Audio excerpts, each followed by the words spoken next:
Capricorns के लिए तो बहुत खुशी की बात है। साढ़े साती फाइनली खत्म हो रही है और सब कुछ एकदम पहले जैसा नहीं, नहीं, पहले जैसा कुछ भी नहीं होने वाला है। साढ़े साती ने आपको 100% चेंज कर दिया है। You are not even the same person any more. और क्योंकि आप वो सेम व्यक्ति नहीं है, इसीलिए आपके आसपास की कोई भी चीज अब सेम नहीं रहने वाली है, क्योंकि आपका माइंडसेट, आपका दुनिया देखने का नजरिया ही बदल गया है। और जब नजर बदल जाती है, नजरिया बदल जाता है, तो हमारे आसपास की दुनिया भी हमें बदली बदली सी महसूस होने लगती है। सीरियसली, कभी आपको प्यार हुआ है? Whenever you are in love, सब कुछ इतना अच्छा सा लगता है ना, everything is so nice, so beautiful, सारा गुलाबी गुलाबी माहौल रहता है। तो बस वैसा ही आपके साथ भी होने वाला है। आपका माइंडसेट यूं शिफ्ट होने वाला है और शिफ्टिंग माइंडसेट के साथ साथ ही आप लोगों की दुनिया भी बदलने वाली है। गुड न्यूज इज कि जो भी होगा अच्छा ही होगा। इसीलिए आज जान लेते हैं कैप्रिकॉर्न यानी मकर राशि का 2025 का हॉरोस्कोप। नमस्ते, भाग्यश्री होलिस्टिक एस्ट्रोलॉजी में आप लोगों का एक बार फिर से स्वागत है। यहाँ पर हम बात करते हैं पॉजिटिव, इंस्पायरिंग और होलिस्टिक एस्ट्रोलॉजी की, यानी कि एक ऐसा ज्योतिष जो कि आपके पॉजिटिव पॉइंट्स को मैक्सिमाइज कर सकता है और आपके नेगेटिव पॉइंट्स को मिनिमाइज करने में आप लोगों की मदद भी कर सकता है। अगर आपको ये चैनल पसंद है, इसके वीडियोस अच्छे लगते हैं तो सब्सक्राइब कीजिए। चाहे तो मेंबर बनकर सारे वीडियोस पहले देख सकते हैं दूसरों से। आप लोग अगर कंसल्टेशन लेना चाहते हैं तो मेरी वेबसाइट bhagyashree.org पर जा सकते हैं। वहां पर आप लोग कंसल्टेशंस भी ले सकते हैं, मेरे कोचिंग प्रोग्राम्स का हिस्सा बन सकते हैं, एस्ट्रोलॉजी सीख सकते हैं फ्री में भी और पेड कोर्सेज में भी। और यही नहीं, 2025 के लिए एक स्पेशल वर्कबुक मैंने आप लोगों के लिए तैयार की है, जो कि आपको अगला साल बेहतर बनाने में बहुत ज्यादा मदद करेगी।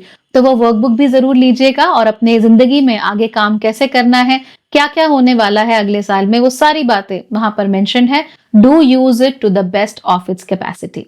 चलिए अब बात कर लेते हैं मकर राशि की। मकर राशि, आपके लिए दुनिया टू बी वेरी ऑनेस्ट बदल चुकी है और अब चीजें पहले जैसी नहीं हो सकती। 29 मार्च 2025 को शनि फाइनली मीन राशि में चले जाएंगे, यानी कि आपकी साढ़े साती खत्म हो गई है। It is not coming back any more. अब इसकी वजह से कम अगले 3 दशकों के लिए तो भाई आप आराम से सो सकते हो, कोई टेंशन नहीं है। कोई साढ़े साती वाढ़े साती आके आपको तंग नहीं करने वाली है। And I will be very honest, दूसरी राशियों के मुकाबले इस बार मकर राशि की साढ़े साती जेन्युइनली खराब थी। मकर राशि वालों को लिटरली खून के आंसू रुला दिए थे इस बार की साढ़े साती ने। बहुत तकलीफ हुई, बहुत परेशानी हुई और सबसे बड़ी बात तो ये थी कि जहां आपकी साढ़े साती थी, वहीं हमारे आसपास की दुनिया भी बहुत ज्यादा बदल रही थी। हम बाहर नहीं निकल सकते थे, घरों में कैद थे। तो उसकी वजह से हमारा जो लाइफ का पर्सपेक्टिव है, हमारा टाइम का पर्सपेक्टिव है, वो भी काफी हद तक बदला है। And you know we are not feeling normal after those events anymore. तो जो भी हुआ आपकी राशि में शनि के आने के साथ, आपकी साढ़े साती के साथ कोइंसाइड हुआ। और ये जो कोइंसिडेंस है, इसने सबसे ज्यादा अगर किसी को बदला है, सबसे ज्यादा किसी को त्रास दिया है, तो वो मकर राशि ही है। यहां तक कि अपने साढ़े साती के तीसरे फेज में भी जब शनि कुंभ राशि में थे, तो भी आप लोगों को 100% रिलीफ नहीं मिला। उसके बाद भी आप लोगों के जीवन में काफी सारी तकलीफें आती चली गई। सुधार जरूर हुआ, ऐसा नहीं कि नहीं हुआ, लेकिन तकलीफें फिर भी आती चली गई, चैलेंजेस फिर भी आते चले गए। And it was genuinely very difficult to manage. तो आप लोगों ने ये मैनेज किया है, congratulations to you for that. You are very brave. अब बहुत मजबूत हैं, अब बहुत स्ट्रांग है। इतना कुछ झेलना ये हर किसी के बस की बात नहीं थी, लेकिन आपने झेला है, which means you are very very strong people. अपने आप को जरूर कॉन्ग्रेचुलेट करो, यू डिजर्व इट। ओके, अब जब साढ़े साती खत्म हो गई है, तो शनि गोचर करके जा रहे हैं आपके तीसरे घर में। शनि के तीसरे घर में गोचर करने से क्या होगा? सबसे पहले आपको अपना बाहुबल थोड़ा बढ़ा हुआ महसूस होगा। इसके साथ साथ ही आप हार्डवर्क जो कि हमेशा ही करते हो, इस बार भी आप करोगे, लेकिन इस बार आपका जो हार्डवर्क होगा वो बेहद फोकस्ड होगा। तो ऐसे नहीं होगा कि पहले जैसे जहां पे भी कुछ डिमांड आ गई आपने वहीं पर वो कर दिया, पूरा दिन गधा मजूरी किए जा रहे हैं लेकिन कोई रिजल्ट नहीं निकल रहा है। इस बार ऐसा नहीं होगा।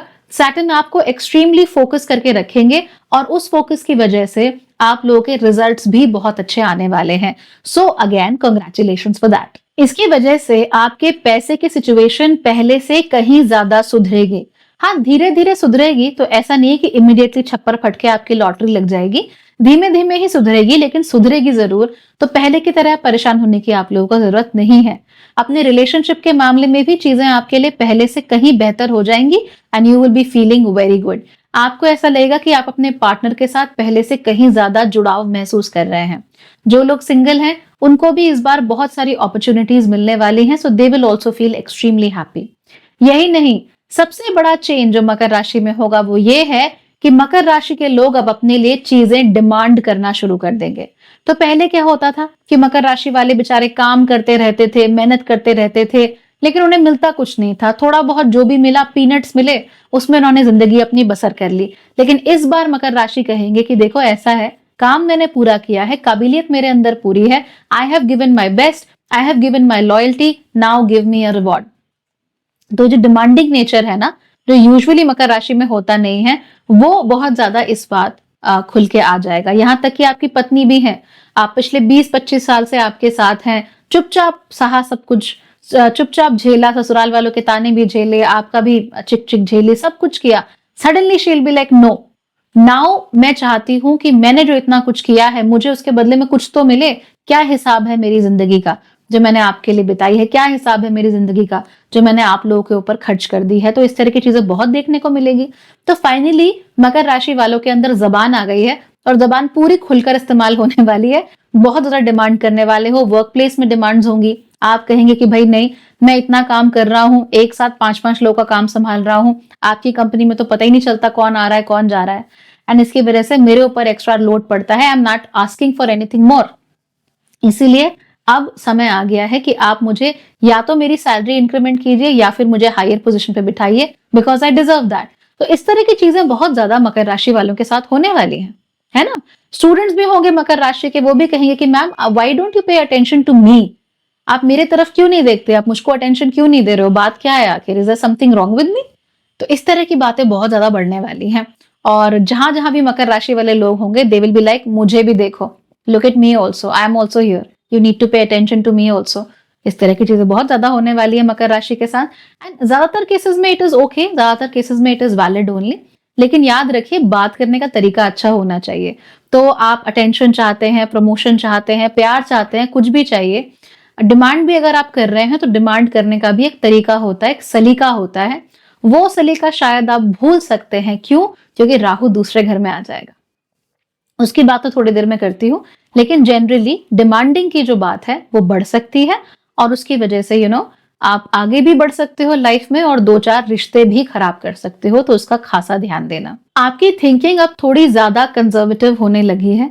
यानी पहले के मुकाबले आप ये सोचने लगे हो कि भाई मेरे लिए कौन सी चीजें मायने रखती हैं, मेरे लिए क्या अच्छा है, मेरे लिए कौन लोग इंपॉर्टेंट है, मैं उनको प्रोटेक्ट करके रखूं, मैं उनको अपने पास रखूं, बाकियों में आपका कोई खास इंटरेस्ट नहीं है। तो दुनिया में कुछ भी चल रहा हो, I don't think it's your personal problem any more, you don't really care about it. इसके अलावा आप ना सिर्फ अपने लिए बल्कि दूसरों के लिए भी हक की आवाज उठाना शुरू कर सकते हैं। तो जब आप प्रमोशन मांगेंगे तो आप ना सिर्फ अपनी बात कर रहे होगे, बल्कि ऑफिस में और बहुत सारे ऐसे लोग हैं जिनको प्रमोशन मिलना चाहिए, जिनको अप्रिसिएशन मिलना चाहिए, आप उनकी बात भी करोगे।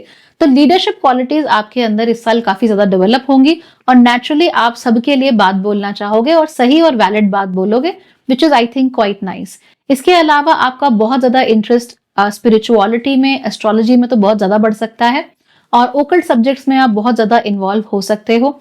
लेकिन इस समय पर आपको इन्वॉल्वमेंट से कहीं ज्यादा पसंद है क्लासरूम सेटअप में लोगों के साथ बैठना।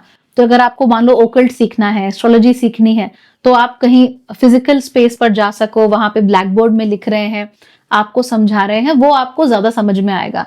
तो अपनी कम्युनिटीज के साथ कनेक्ट होने वाला जो सीन है ना, वो आपका ज्यादा हो सकता है इस समय पे। And definitely you may start learning occult astrology and other subjects like that a lot more। याद रखिएगा, शनि की ये जो पोजीशन है उसको अपने लिए सही तरीके से इस्तेमाल करने के लिए आपका स्पिरिचुअल डेवलपमेंट होना बहुत जरूरी है। और वो स्पिरिचुअल डेवलपमेंट तब तक नहीं होगा जब तक आप पहली बात तो स्पिरिचुअल चीजें सीखते नहीं हैं और दूसरी बात आप सेवा नहीं करते दूसरों की, राइट। तो इसका बहुत ज्यादा ख्याल रखिएगा। It's going to come in handy throughout 2025। In fact कभी भी आपको समस्या हो 2025 में, सेवा का मार्ग अपनाइए, समस्या आपकी सॉल्व हो जाएगी।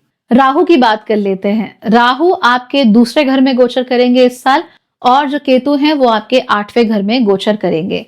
पहले ये तीसरे और 9वें घर में थे and in the middle of the year ये अपनी पोजीशंस बदल लेंगे। इससे आपके जीवन में बदलाव होना शुरू हो जाएगा। वो बदलाव क्या है? पहली बात तो साल के शुरुआती जो समय है उसमें आप सीखेंगे बहुत, जानेंगे बहुत, बहुत ज्यादा लोगों के टच में आएंगे, बहुत ज्यादा लोगों से बातें करेंगे, बहुत सारी कम्युनिटीज का हिस्सा बनेंगे। और उसके बाद जैसे ही राहु केतु का शिफ्ट होता है वैसे ही आप बात भी करना शुरू कर देंगे, तो अपने आप को एक्सप्रेस करना, बोलना ये शुरू हो जाएगा। तो मैंने कहा था ना कि जबान आ गई है, मुंह खुल गया है अब मकर राशि वालों का, और वो खुलता ही चला जाएगा। तो ये जरूर होने वाला है, बहुत लंबी जबान होने वाली है आप लोगों की। तो आप लोग एक्सप्रेशन बहुत ज्यादा करना शुरू कर सकते हो इस समय पर। इसके साथ साथ ही आपका माइंड ना एक साथ कई जगहों पर एक साथ भी भाग सकता है, यहाँ तक कि आप दूसरों को या दूसरों के ऊपर प्रभाव जमाने के लिए बहुत सारी बातें बोल सकते हो, चाहे वो सही हो चाहे ना हो। तो जैसे पीआर में करते हैं ना, या एडवर्टाइजिंग में करते हैं, बड़ी बड़ी बातें बोल दो, क्या फर्क पड़ता है। तो बस इसी तरह की बातें आपको देखने में मिल सकती हैं जो पीआर में चलती थी और जो यहाँ पर भी चलती थी। ठीक है, इसके अलावा आप ये भी नोटिस करेंगे कि आप लोगों के अंदर एक कॉन्फिडेंस काफी ज्यादा बढ़ गया है। तो अब आपको महसूस हो रहा है कि नहीं यार, मैं भी चीजें कर सकता हूँ, मैं भी आगे बढ़ सकता हूँ, मैं भी दूसरों से अपने दिल की बात कह सकती हूँ, मुझे छुपने की या पीछे होने की कोई जरूरत नहीं है। तो ये चीज आप लोगों के अंदर काफी हावी हो सकती है। And then you will start speaking out like crazy. इस समय पर पैसा कैसे कमाया जाए उस पर आपका बहुत ध्यान होगा, खास तौर पे शॉर्टकट में पैसा कमाने में आपका बहुत ज्यादा ध्यान होगा। तो शॉर्टकट अच्छे भी हैं या नहीं है उसको लेकर जरा सावधान रहिए। 21 दिन में पैसा डबल और ये सब वाली स्कीमों में अपना ध्यान मत डालिएगा, लेकिन कोई भी ऐसी जगह, कोई भी ऐसा क्षेत्र जहां आपको लगता है कि रिलेटिवली कम एफर्ट में पैसा कमाया जा सकता है, वहां पर आपका ध्यान चला जाएगा। तो हो सकता है आप खेती किसानी करते हो तो आपको वहां से उतना पैसा ना मिल रहा हो, आपको लगे कि बड़ी हाड़ तोड़ मेहनत करनी पड़ती है, ऐसा है वैसा है, रिस्क भी बहुत ज्यादा है। अब आपको यूट्यूब पर बनना है, अब आपको अपनी खेती बाड़ी की बातें यूट्यूब पर करनी है। तो आपको लगे कि भाई इसमें मेहनत नहीं है, आप माइक के सामने आओ, अपनी बात बताओ और उससे आप पैसा कमा लगते हो। It is quick and easy. तो ये क्विक एंड ईजी रिलेटिव होता है हमेशा। मैंने कहा ना 21 दिन में पैसा डबल के चक्कर में मत पड़ना, लेकिन रिलेटिवली आसान तरीके पैसा कमाने के। आपको लग सकता है कि स्टॉक मार्केट में तो यूं पैसा कमाया जाता है, तो हो सकता है आपको ऐसा लगने लगे। तो इस तरह की चीजें बहुत ज्यादा हो सकती हैं, बहुत ज्यादा हावी हो सकते हैं आपके ऊपर।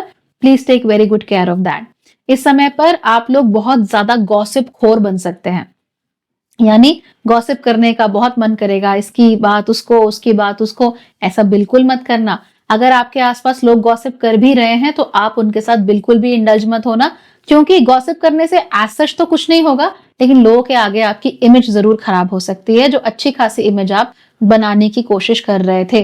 किसी के भी बारे में, खास तौर पे आपके सीनियर और आपके गुरु की पोजीशन में जो हो, उनके बारे में कोई भी बातें नहीं करनी। अगर आप कैप्रिकॉर्न हैं, आप स्टूडेंट हैं, स्कूल या कॉलेज में पढ़ते हैं, आपको कितनी भी तकलीफ क्यों ना हो अपने टीचर से, कुछ भी इशू क्यों ना हो रहा हो, आप दुनिया में जाके 4 लोगों के आगे बार बार नहीं गाएंगे कि वो अच्छे टीचर क्यों नहीं है, मुझे तो लगा कि उसकी बीवी से झगड़ा होता है, probably you know he is not well and all that. तो इस तरह की चीजें आपको नहीं बोलनी चाहिए। It will attach very bad karma to you, और आपकी इमेज जो खराब होगी सो तो होगी ही। ये करने से मैं इसलिए भी मना कर रही हूँ क्योंकि राहु जब आपके दूसरे घर में चला जाएगा, हाईली लाइकली कि दूसरों का आपके ऊपर सही इंप्रेशन ना पड़े, राइट। तो जो 100% सही इंप्रेशन है वो कई बार नहीं पड़ पाता है, और हम एक फॉल्स इंप्रेशन या फिर एक अधूरा इंप्रेशन लेकर चलते हैं, 100% किसी को जानते नहीं। तो ऐसे में अगर आपने किसी के बारे में कोई गलत बात बोली, खासतौर पे गॉसिप कर दी, तो वो तो अच्छी बात नहीं होती। केतु आपके 8वें घर में चला जाएगा। इसकी वजह से आप लोगों का इंटरेस्ट ओकल्ट में, एस्ट्रोलॉजी में, इसके साथ साथ ही रिसर्च में बहुत ज्यादा बढ़ सकता है। आप में से कुछ लोग ऐसे भी हो सकते हैं जो एस्ट्रोलॉजी और पीएचडी छोड़कर दूसरों के सीक्रेट्स को रिसर्च करना शुरू कर दें। जरा ध्यान रखना प्लीज। इस तरह के सब्जेक्ट्स में आपका जब इंटरेस्ट बढ़ेगा तो नेचुरल सी बात है कि आप उन्हें सीखने की भी कोशिश करोगे। क्लासरूम सेटअप में सीखने का आप लोगों का ज्यादा मन करता है, वहां आपकी ज्यादा इच्छा होती है ऐसा करने की, तो definitely make that thing happen. आप सीखिए, आप जिंदगी में आगे बढ़िए, आपके लिए बहुत अच्छा है। बट एक बात का ध्यान रखिए, इस समय पर आपको ऐसे लोगों से खासी नफरत होने वाली है जो आपकी नजर में नॉलेज को गेट कीप करते हैं। आपको लगता है कि आपको सारी नॉलेज एक ही बार में दे देनी चाहिए, आप भी उसे फटफट सीख लोगे और सीखने के बाद आप भी एकदम गुरु आदमी बन जाओगे। तो ऐसा नहीं है। हाँ, ये सत्य जरूर है कि बहुत सारे लोग नॉलेज को गेट कीप करते हैं, जार्गन्स का इस्तेमाल करते हैं, एटसेट्रा एटसेट्रा, ताकि उनको अपनी नॉलेज सबको ना देनी पड़े, ताकि उनकी जो बातें हैं वो ज्यादातर लोग समझे ना, and they continue to be rajas. क्योंकि नॉलेज अगर उनके उन्हीं के पास है और वही सही बताते हैं तो अच्छा है। जैसे पहले क्या करते थे, शेफ्स होते थे या कोई और होता था, अपने शागिर्द को अगर कुछ सिखा रहे हैं तो 100% बात नहीं सिखाते थे, हमेशा कुछ ना कुछ वो छुपाएंगे आपसे। आपके को गुरु कोई भी आपको सिखाते थे, कारीगरी सिखाएं या कुछ भी सिखाएं, 100% नहीं सिखाते थे। तो इसके कारण हुआ क्या कि उन्हीं के साथ उनकी विद्या खत्म हो गई। धीमे धीमे करके नॉलेज जो है वो डाइल्यूट होती चली गई। अब जब नॉलेज डाइल्यूट होती है तो आप ही के साथ सब कुछ खत्म हो गया, it's not going to continue after you. तो आपको ऐसे लोगों से खासी नफरत हो जाएगी and you feel very bad. आपको ऐसा लगेगा कि ऊंची दुकान फीका परवान वाला काम है, कि भाई आना भी चाहते हैं दुनिया के सामने, उनको क्या कहते हैं, एक्सपर्ट भी बनना है दुनिया के सामने, लेकिन अपनी नॉलेज को शेयर भी नहीं करना है, अपनी नॉलेज को दूसरों के साथ बांटना भी नहीं है, गेट कीप कर रहे हैं। आपको ऐसा महसूस हो सकता है। लेकिन मैंने आपसे कहा ना कि हमेशा एक चीज का ध्यान रखिए कि आपके ऊपर गलत इंप्रेशंस लोगों के पड़ सकते हैं। नाउ रिमेंबर, अगर आपको कोई अपनी पूरी की पूरी नॉलेज शेयर भी कर रहा हो तो भी उस नॉलेज को प्रैक्टिकली अपनाने में और उसको प्रैक्टिकली काम करने में आपको कई वर्ष लग सकते हैं। इसीलिए अगर आपके गुरु आपको धीमे धीमे पढ़ा रहे हैं, स्टेप बाय स्टेप पढ़ा रहे हैं, तो आप परेशान मत होइए, you wait for things to happen. और अगर आप ज्यादा स्मार्ट हैं, आपको ज्यादा समझ में आ रहा है, आपको बहुत दूर की कौड़ी में सोचना है, तो सीधे अपने गुरु से बात कीजिए, अपने गुरु के बारे में बात मत कीजिए। That can be very problematic और आपकी इमेज इससे बहुत खराब हो सकती है। So learn as much as you want, but learn it slowly, learn it आराम आराम से, जल्दबाजी मत करो। गुरु की बात कर लेते हैं। इस बार गुरु आपके छठे और सातवें घर तक में गोचर कर जाएंगे, जिसकी वजह से गुरु की अतिचारी गति आपके लिए थोड़े से उथल पुथल के मामले ला सकती है, चाहे वो प्यार के मामले में हो, चाहे वो हेल्थ के मामले में। तो ऐसा हो सकता है कि अभी आपको कोई पसंद हो, 2 दिन बाद पसंद ना हो, 2 दिन बाद कोई और पसंद आ जाए, या फिर आप किसको प्रेम करते हैं, किसको चाहते हैं, कौन सी चीजें आप चाहते हैं अपने पार्टनर में, इसको लेकर आप एक स्टेबिलिटी ना महसूस करो, and you may feel a bit confused about this thing. तो ये आपके साथ हो सकता है, प्लीज थोड़ा सा ख्याल रख के चलिए। सेहत के मामले में एज सच कोई बहुत बड़ी प्रॉब्लम नहीं है, लेकिन अगर डाइजेशन से रिलेटेड कोई भी इशू है तो थोड़ा सावधान रहिए, कंजम्पशन का थोड़ा सा ध्यान रखिए। चाहे इंफॉर्मेशन हो, चाहे खाना हो, ओवर कंज्यूम नहीं करना, धीमे धीमे आराम आराम से। तो पढ़ना भी है तो कैसे पढ़ना है, आराम आराम से। खाना भी है तो कैसे खाना है, आराम आराम से। किसी के साथ रिश्ता भी शुरू करना है तो कैसे करना है, धीमे धीमे आराम आराम से। अगर आप ऐसे नहीं करोगे तो जल्दबाजी में काम करोगे तो जल्दी या काम शैतान का हो जाएगा। जल्दबाजी में बहुत ज्यादा गटकोगे अगर, तो इट वोंट बी वर्थवाइल, है ना। बहुत तेजी से अगर खाना खाओगे तो कैसे पचेगा आपको। धीमे धीमे आराम से एक स्टेडी पेस पे खाओ।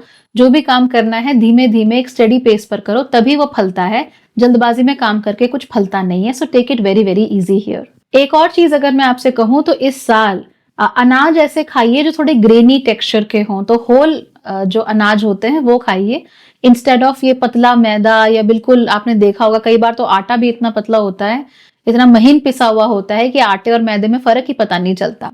तो थोड़ा दरदरा पिसा हुआ जो आटा होता है वो इस्तेमाल कर सकते हो, रागी इस्तेमाल कर सकते हो, और भी कई सारे अलग अलग प्रकार के आटे मिल जाते हैं, उस तरह की चीजें इस्तेमाल कर सकते हो। होल ग्रेन्स की तरफ अगर आप जाओगे, ऑल्टरनेटिव ढूंढोगे, तो आपको ऑल्टरनेटिव जरूर मिलेंगे। एकदम से रिप्लेस मत करना, एकदम से रिप्लेस करने से तो शरीर को नुकसान होता है, बट कुछ हद तक होल ग्रेन से आप अपना जो रेगुलर ग्रेन्स हैं उनको रिप्लेस करने की कोशिश करो। आप नॉर्मल आटे में होल ग्रेन आटा भी मिला सकते हो, ऐसा भी हो सकता है। 100% रिप्लेस मत करना, प्रॉब्लम हो जाएगी, but to a certain extent you can definitely do that. इस साल आपको बहुत सारे लोगों से प्यार भी हो सकता है, बहुत सारे लोगों में आपको इंटरेस्ट भी आ सकता है। आपको ऐसा लग सकता है कि यार इसकी आंखें अच्छी हैं, इसके बाल अच्छे हैं, इसकी बातें अच्छी हैं, व्हाट शुड आई डू। अगर आप गुरु ढूंढने चलोगे, कुछ सीखने चलोगे, तो वहां पर भी यही होगा कि यार ये बंदा इस मामले में अच्छी बातें करता है, वो बंदा इस मामले में अच्छी बातें करता है, वो बंदा इस मामले में अच्छी बातें करता है, मैं किसकी सुनूं। या आज इसने मेरे लिए अच्छी बातें बोली, कल उसने बोली, who should I listen to. तो यहाँ कंफ्यूजन रिश्तों के मामले में पिन पॉइंट नहीं कर पाओगे कि exactly who should you choose as your guru, exactly आपको किसकी माननी चाहिए, एग्जैक्टली आपको प्यार किससे है, प्रेम संबंध आपको किसके साथ अपने बनाने हैं। और इसके साथ साथ ही ऐसा भी हो सकता है कि आप अपने गुरुओं को अपना दुश्मन मान बैठो और आप ये सोच के चलो कि ये लोग आपको सही बात नहीं बता रहे हैं, पूरी बात नहीं बता रहे हैं, आपके साथ 100% कोई चीज शेयर नहीं कर रहे हैं या फिर आपको पीछे धकेलने की कोशिश कर रहे हैं। तो इन चीजों से आपको काफी हद तक बचने की जरूरत है। अब बात कर लेते हैं एक्लिप्सेस यानी ग्रहणों की। तो इस साल में हमें 2 एक्लिप्स सीजन देखने को मिलेंगे। पहला सेट ऑफ एक्लिप्सेस हमें देखने को मिलेगा मार्च में, जो कि आपके तीसरे और 9वें घर में होगा, और दूसरा सेट ऑफ एक्लिप्सेस हमें देखने को मिलेगा सितंबर में, जो कि आपके दूसरे और 8वें घर में होने वाला है। अब जो पहला एक्लिप्स का सेट होने वाला है मार्च में, उसके कारण आप अपने जीवन में काफी सारे लोगों से दूर जा सकते हो। चाहे आप मेंटली दूर जाओ, चाहे इमोशनली, फिजिकली भी दूर जा सकते हो। आपको ऐसा महसूस होगा कि आपको जो बातें सिखाई गई हैं, आज तक पढ़ाई गई हैं, बताई गई हैं, वो काफी नहीं है और आपको और ज्यादा सीखने की जरूरत है, और ज्यादा जानने की जरूरत है। इसीलिए आपको ऐसा लगने लगेगा कि आपको अपनी इंडिविजुअलिटी को डेवलप करना ही चाहिए और अपनी बातें अब सामने रखनी ही चाहिए। इसके अलावा आपके पास कोई ऑप्शन नहीं है। सो आप कलेक्टिव थिंकिंग का हिस्सा फिलहाल नहीं बनना चाहते हो, आप इंडिविजुअल थिंकिंग का हिस्सा बनना चाहते हो। उसके बाद जो सितंबर वाले 2 एक्लिप्सेस हैं, वहां पर भी आपको कुछ ऐसे ही स्टेटमेंट्स देखने को मिलेंगे। इनफैक्ट वहां पर जाकर आप अपनी जिंदगी को ज्यादा अच्छे से सॉर्ट कर पाओगे। यानी कि अगर आप कोई हैबिट्स बनाना चाहते हो, अगर आप कोई माइंडसेट नया अपनाना चाहते हो, अगर आप अपना नया कोई रूटीन बनाना चाहते हो, नए हॉबीज आना चाहते हो, तो वो सारे काम करने के लिए सितंबर तक का जो स्पेस है वो ज्यादा अच्छा रहेगा और वो आपको ज्यादा पुश करेगा in becoming your own person. तो जो थॉट है वो तो मार्च में शुरू होगा, लेकिन जो एक्शन है वो सितंबर आते आते ही शुरू होगा, उससे पहले नहीं हो पाएगा। रीजन ये है कि जब आप थॉट आपके दिमाग में आएगा, काफी देर तक आप सोचोगे, फिर लोगों को बताओगे, थोड़ा फ्रिक्शन होगा, तो जो भी होगा सितंबर तक मूर्त रूप में आपको दिखना शुरू हो जाए। चलिए अब जान लेते हैं कि अलग अलग क्षेत्रों में कैप्रिकॉर्न राशि वाले लोगों के साथ क्या हो रहा है। सबसे पहले बात कर लेते हैं आपके करियर की। करियर के मामले में कैप्रिकॉर्न राशि वाले लोगों के लिए समय काफी अच्छा है। अगर आप लोग नौकरी पेशा हैं तो इस समय पर आप अपने लिए अच्छी सैलरी के साथ साथ ही प्रमोशन की भी डिमांड कर सकते हैं।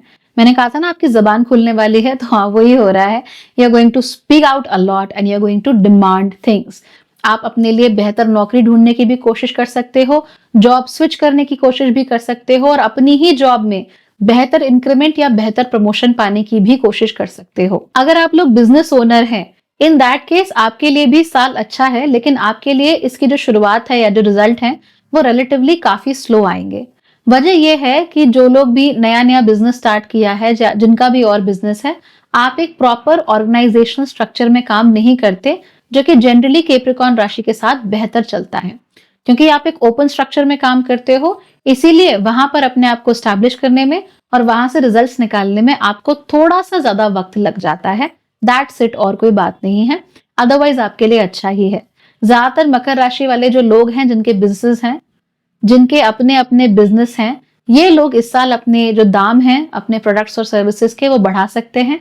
वजह यह है कि आज से पहले वो दाम ये सोचकर रखा करते थे कि भाई मुझे ज्यादा सेल करना है ना, लेकिन इस बार वो दाम ये सोचकर रख रहे हैं कि मुझे सही कीमत चाहिए, वाजिब कीमत चाहिए। इसीलिए डेफिनेटली प्राइसेस में इंक्रीज देखने को मिल सकता है। एंड नेचुरल सी बात है, अगर प्राइस इंक्रीज होगा तो थोड़ा बहुत समय तो लगता ही है आपकी ऑडियंस को उसके साथ एडजस्ट होने में।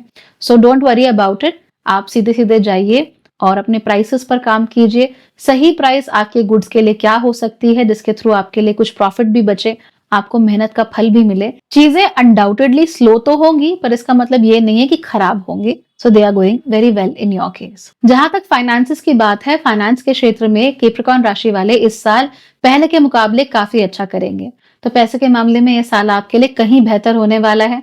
छप्पर फटेगा ये तो मैं बिल्कुल नहीं बोल रही हूँ, लेकिन 2024 और उससे पहले जो 7.5 का समय था, उससे तो कहीं अच्छे हालात आपके बनते हुए यहाँ पर दिख रहे हैं। पैसा आएगा, स्टेडिली आएगा। आपके जो रेगुलर सोर्स ऑफ इनकम है उससे तो पैसा आएगा ही, लेकिन इसके अलावा भी आप नए सोर्सेज ऑफ इनकम भी अपने लिए बनाएंगे। इसमें से ज्यादातर सोर्सेज डिजिटल होंगे और नई एज के होंगे, या फिर ऐसी चीजों के होंगे जो आपने पहले कभी सोची भी नहीं होंगे। तो फाइनेंसेस के लिए इट्स गुड। चाहे आप नौकरी पेशा हो, बिजनेस हो, चाहे आप स्टूडेंट हो, हाउसवाइफ हो, कुछ भी हो, क्या कुछ भी आप लोग कर रहे हो, कोई फर्क नहीं पड़ता। पैसा इस साल आपके हाथ में अच्छा खासा रहेगा और आपको मॉनेटरी जो सिक्योरिटी होती है वो इस साल अच्छी खासी महसूस हो जाएगी। रिलेशनशिप्स के लिए कैसा है 2025? पहले अगर देखा जाए तो बहुत सारे लोगों को आपकी जिंदगी से बाहर फेंक दिया जाएगा, याद रखिए कि मार्च तक तो आपकी साढ़े साथी चल ही रही है, इसीलिए शनि बहुत सारे लोगों को तब तक भी उठा उठाकर फेंकते ही रहेंगे आपके जीवन से बाहर, जो कि आपके लिए ठीक नहीं है, जो कि आपकी जिंदगी में आगे कुछ एड ऑन नहीं कर सकते। तो अभी तक एड ऑन किया ठीक है, पर जो आगे एड ऑन नहीं कर सकते, शनि उन्हें ऑटोमेटिकली उठाकर आपके जीवन से बाहर कर देंगे। इसीलिए जो जाता है उसे हाथ जोड़कर जाने दीजिए, पकड़ के रखने की जरूरत नहीं है, लेट देम गो। दुख होगा, परेशानी होगी, it's okay, but let it happen. जहां तक खालिस प्रेम संबंधों की बात है, अगर आप सिंगल हैं, आपको बहुत सारी अपॉर्चुनिटीज मिल सकती हैं, लेकिन जैसा कि मैंने थोड़ी देर पहले भी बताया, बहुत सारे ऑप्शंस आपकी आंखों के सामने आ सकते हैं, बिकॉज ऑफ विच आप कंफ्यूज हो जाओ कि एग्जैक्टली आपको जाना कहाँ है, किससे बात करनी है और आप किसको प्यार करते हो, है ना। तो यहाँ पर कंफ्यूजन आपको महसूस हो सकता है, बट ओवरऑल आपकी लव लाइफ अच्छी ही रहेगी। अगर आप लोग शादीशुदा हैं, इन दैट केस तो आपके लिए बहुत ही अच्छा है, you are getting excellent results here. साल का अंत आते आते आपके रिश्ते और गाढ़े हो जाएंगे और प्रगाढ़ हो जाएंगे, आपका बॉन्ड और डीप हो जाएगा और इमोशनल लेवल पर आप एक दूसरे से पहले से कहीं ज्यादा कनेक्टेड महसूस करोगे। स्टूडेंट्स के लिए ये साल कैसा रहने वाला है? कैप्रिकॉर्न राशि वाले स्टूडेंट्स के लिए 2025 is fantastic, it's a very good year. आप बहुत अच्छे से पढ़ाई कर सकते हो, बहुत अच्छे से अपने गोल्स पर फोकस कर सकते हो। इनफैक्ट आप नोटिस करोगे कि इनडायरेक्टली जो आप स्टडीज कर रहे हो या इनडायरेक्टली आपके स्टडीज पर जो असर पड़ रहे हैं वो बहुत अच्छे हैं। तो पढ़ाई करने के लिए आपने नई नई टेक्निक्स खोजी, नए नए नोट टेकिंग सिस्टम्स बनाए, वो तो डायरेक्ट हो गया। लेकिन आपने रोज सुबह उठना शुरू किया, जिसकी वजह से आप में एनर्जी ज्यादा रहती है, ज्यादा ऑप्टिमिस्टिक महसूस होता है, ज्यादा बेहतर महसूस होता है, वो अलग सिस्टम हो गया, वो इनडायरेक्ट सिस्टम हो गया। तो ये इनडायरेक्ट चीजों की वजह से आपकी पढ़ाई पर ज्यादा अच्छे असर पड़ सकते हैं, जिसकी वजह से you can come out with flying colours this year. तो अगर आपकी राशि कैप्रिकॉर्न है, आप किसी भी तरह से पढ़ाई कर रहे हो, get ready to have a fantastic year. हालांकि मार्च तक थोड़े से हालात they can be a bit tricky, so उसका ख्याल रखना, राइट। सर्दियों के मामले में ज्यादा ऐसा मत कर देना कि पढ़ाई नहीं कर रहा हूँ, ध्यान नहीं दे रहा हूँ। Do your best and make things happen. Emotional और मेंटल स्टेट आप लोगों का कैसा रहने वाला है? 2025 में आपका इमोशनल और मेंटल स्टेट काफी बैलेंस्ड और काफी रिलैक्स रहने वाला है। बीच बीच में जब भी एक्लिप्सेस आएंगे या जैसे भी आपकी भुक्तियां चल रही हैं, जहां जहां पर भी राहु की भुक्ति आएगी या राहु की छोटी मोटी दशाएं आएंगी, वहां पर आप थोड़ा इरिटेटेड महसूस कर सकते हो, वहां पर थोड़ा आप इरिटेटेड भी महसूस कर सकते हो। वहां आपको लगा कि भाई मैं क्या कर रहा हूं, I want to accomplish more and more and more and more. ये चीजें आपके साथ में हो सकती हैं, लेकिन ओवरऑल अगर देखा जाए तो बहुत ही बैलेंस स्टेट ऑफ माइंड में आप लोग रहोगे। नाउ कैप्रिकॉर्न्स में भी कुछ लोग ऐसे होते हैं जो शनि को अपना दुश्मन मान के बैठ गए हैं और जो कॉन्स्टेंटली रोते ही रहते हैं। आप लोगों का क्या होगा, आपकी स्टेट ऑफ माइंड रिलैक्स कैसे होगी, उसके लिए आपको खुद ही एफर्ट करने पड़ेंगे। लेकिन जो लोग ओपन माइंडेड हैं, शनि को दुश्मन नहीं मानते हैं, दे विल नोटिस कि सैटर्न ने उनको एक इम्पेनिट्रेबल एक स्टेट ऑफ माइंड दे दिया है। ऐसा एक स्टेट ऑफ माइंड दिया है जो कि बहुत मजबूत है, जिसे कोई चीज हिला नहीं सकती, डिगा नहीं सकती, जिसकी वजह से आगे आने वाली जिंदगी में वो बहुत अच्छा परफॉर्म करेंगे। तो आपके आसपास कुछ भी हो जाए, आपको फर्क नहीं पड़ेगा, समभाव रहेगा, स्टोइक आप रहोगे। और ये जो स्टोइसिज्म है, इसकी वजह से आपके जो डिसीजन मेकिंग होगा, that will be very very good. जो लोग रोते रहते हैं उनका तो I can't do much, but बाकी लोगों के लिए इंडिकेशंस बहुत ही अच्छे हैं। हाँ, राहु की जो जो भुक्तियां आ रही हैं उनमें थोड़ा बच के रहिए। तो अपनी कुंडली चेकआउट कीजिए, आपको वहां पर दशाओं का ब्रेकअप दिख जाएगा। जहां जहां पर भी राहु की दशा आ रही है, चाहे वो प्रत्यंतर दशा हो, चाहे वो सूक्ष्म दशा ही क्यों ना हो, प्राण दशा ही क्यों ना हो, जहां जहां पर भी राहु की दशा होगी, उन उन दिनों में you will feel a lot more agitated than normal, otherwise you will be doing well. अब मकर राशि वालों के लिए मेरी क्रिटिकल एडवाइस क्या है 2025 की, ध्यान से सुनिए। देखिए, you have gone through a lot, आपके साथ बहुत कुछ हुआ है। आपकी साढ़े साथी लिटरली काफी ज्यादा टास्किंग रही है, बहुत ज्यादा परेशानी वाली रही है, चीजें आपके लिए आसान बिल्कुल भी नहीं रही। It was a very very tough period. लेकिन अब साढ़े साथी खत्म हो गई है, इसका मतलब ये नहीं है कि आपके सर से सारे बैरियर्स हट गए हैं और अब आप जो चाहो वो कर सकते हो, शनि महाराज तो चले गए, ऐसा नहीं है। क्योंकि साढ़े साथी अभी अभी खत्म हुई है, इसीलिए बहुत जरूरी है कि आप ध्यान रखें कि आप बहुत जल्दी जल्दी बहुत सारे काम नहीं कर रहे हैं। शनि ने आपको पेशेंस जरूर सिखाया है, लेकिन पेशेंस के साथ ही सधे हुए कदमों से आगे कैसे बढ़ते हैं वो भी सिखाया है। तो खाली वेट मत करते रहिए कि कुछ होगा कुछ होगा कुछ होगा, ये तो पेशेंस है, ठीक है, चलो मान लिया। लेकिन सधे हुए कदमों से अपनी मंजिल की तरफ आगे बढ़ना, बहुत ज्यादा उसके लिए डेस्परेट ना होना, ये भी तो आपको शनि ने सिखाया है ना। तो ये आप जरूर कीजिए, जो भी आप पाना चाहते हो वो आपको जरूर मिलेगा, लेकिन स्टेप बाय स्टेप काम करना है, धीमे धीमे काम करना है, एकदम से रेस नहीं लगा देनी।